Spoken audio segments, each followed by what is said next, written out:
This here is the Swedish cover for my second book, which is in English translation would be The Handling of the Undead, which is my former book, Let the Right One In, was about a vampire, and this one is about zombies.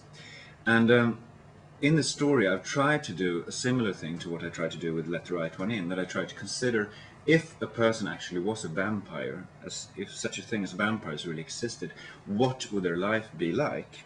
And I came up with the thought that being a vampire wouldn't have anything to do with Tom Cruise or Brad Pitt or even Anne Rice. It would probably be a very poverty-stricken, disgusting existence. You're just basically smitten with a disease which impels you to kill other people and drink their blood in order to survive. Especially for a child, that would be terrible.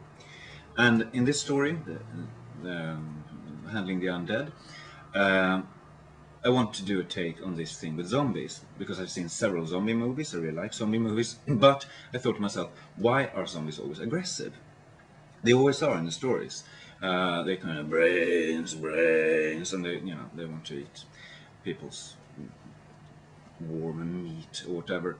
Why would they be aggressive? If I was dead and I came back to life, why would I like to kill the living? What I would probably want to do is just return home and continue my existence as if nothing had happened.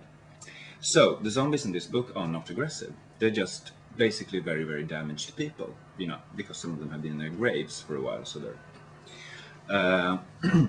and the horrible parts of the story, the bad things really start happening because of the living people are so afraid of the dead.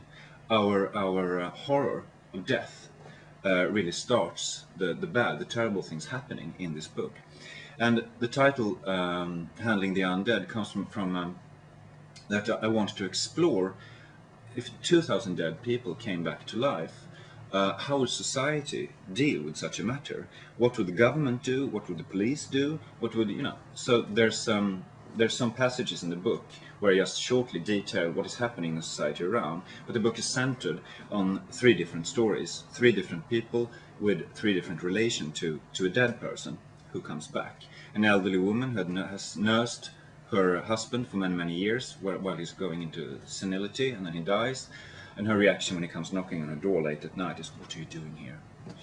She was finished with him. And it's a couple very much in love with the son, and the woman dies in a car crash just shortly before all the awakenings start. So she's just been dead for half an hour or something, and she returns to life, and she has some small ability to speak. She's one of the few undead who can speak.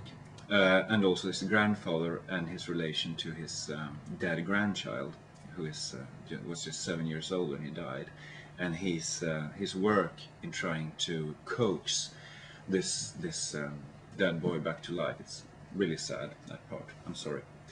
For me, the emotional reason for writing this book was also that I wanted to explore the limits of love. How far are we willing or able to go for the people we love when they are no longer the same people that we used to know?